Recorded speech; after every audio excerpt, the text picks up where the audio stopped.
Cedaralun, sebuah video gerombolan bermotor di Garut membuat ulah dengan cara ugal-ugalan di jalan dan meresahkan masyarakat.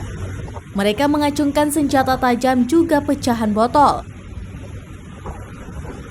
Geng motor itu melakukan aksi ugal-ugalan di jalan terusan Ahmad Yani, Kecamatan Karangpawitan, Garut.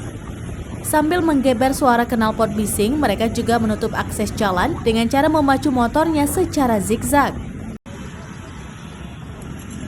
Polisi belum memastikan apakah itu geng motor atau bukan.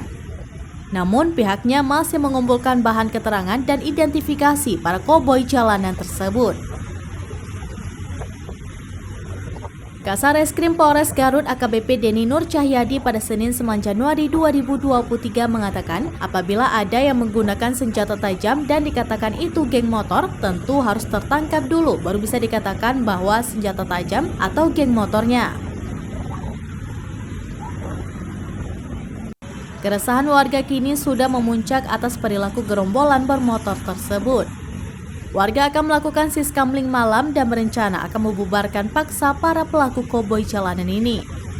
Asep, warga Karangpawitan, mengungkapkan kejengkelannya dengan ulah gerombolan pemuda bermotor, apalagi bawa motor zigzag dengan knalpot yang berisik menutup pengguna jalan lain yang tentunya membuat khawatir dan resah. Kedepannya warga akan mengadakan lagi siskamling malam.